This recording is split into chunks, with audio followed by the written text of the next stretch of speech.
Jem, do you like my new look? I know how much you love spiders. Oh, yeah, it's great. Spiders in the studio, spiders in Grounded. This is totally not a nightmare of mine.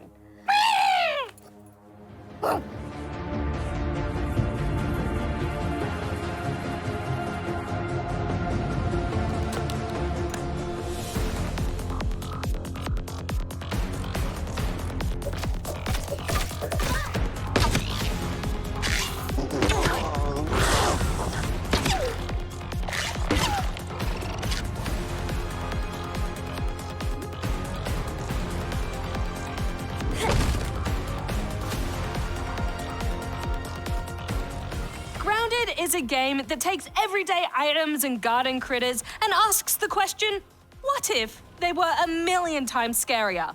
And then makes that a reality. You play as one of 4 teens who've been miniaturized with no memory of how or why. Left to your own devices, you have to travel to 5 hidden labs to figure out what happened and how to fix it, all while trying to survive in a garden that hides danger around every corner. Oh, nope, no. This is definitely not the happy-go-lucky riding ladybugs and toy cars I expected for my own shrinky-dink adventure. However, with a decent-sized list of weapons, armor, base building options, and helpful stat boosters you can craft from fallen bugs, given enough time, you can make yourself a pretty comfy home away from home. Time being the key word here, because this is a chunky game. Oh, it sure is, in more ways than one. The garden is huge, especially for our tiny heroes, so you'll be spending a lot of time running around, either from something like ravenous bugs, or to something like important resources. And although there is a map, it doesn't really tell you much, so I got used to navigating by landmarks. For instance, there's the oak tree filled with big ol' spiders, the hedge filled with little ol' spiders, a pond containing the world's most intimidating koi fish, and a picnic table that took me way too long to figure out how to climb up. Giving directions to my mates in co-op was interesting to say the least. Yeah, I'll bet. But I love that kind of survival world, one that's just so big and full of life that you really have to get creative with how you tackle it. And that's something that Grounded pulls off really well. You can play in either co-op or single player, as well as create shared multiplayer worlds that people can just jump into whenever they want, regardless of who set it up. Which is great if you've got friends who just want to build while you want to hunt, or vice versa. I definitely think it's more fun with friends, if only to break up the screeching you'll be doing with some laughter here and there, but also because it's so much easier to get around if you have more than one inventory to make use of. Or more than 2 legs.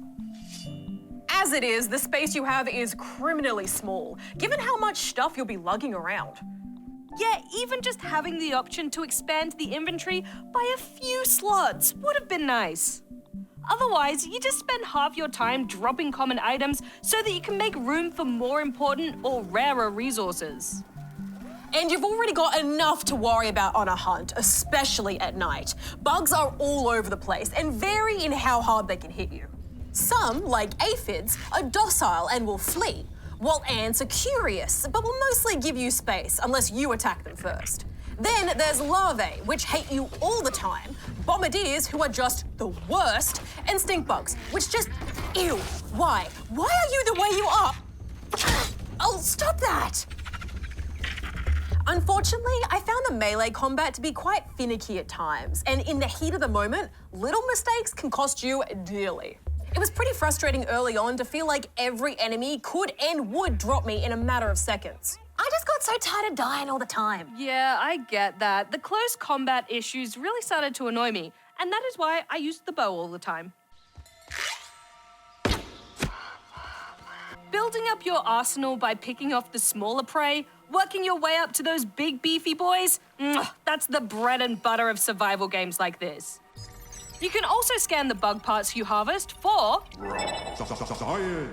which goes towards leveling up and unlocking more item recipes. It's a slow drip and grindy for sure, but I think it does a great job of encouraging you to explore while still giving you goals to build towards. Yeah, that's true. And that feeling of being totally outmatched all the time did fade eventually.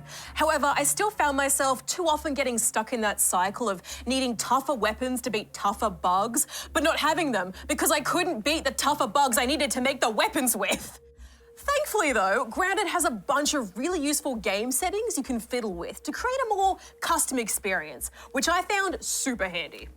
Like turning off enemy sight so aggressive bugs don't bother you, no weapon degradation so they don't break over time, and keeping your items after you die instead of them being left behind. Like everything's still here. It's not cheating if the devs give you the option. And like I always say, there is no shame in playing how you want to play.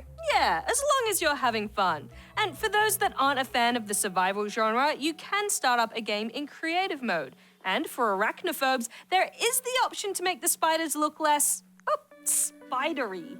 Which I actually found to be more off-putting than the actual spiders. But I would think that because I am a spider. But we should wrap this up. Final thoughts, Jem? While I do think it's still being held back by some technical bugs, I'm really enjoying Grounded. I like how big the world is, how detailed and fun it is to explore. They've really captured the fun and magic of being a tiny person in an oversized world.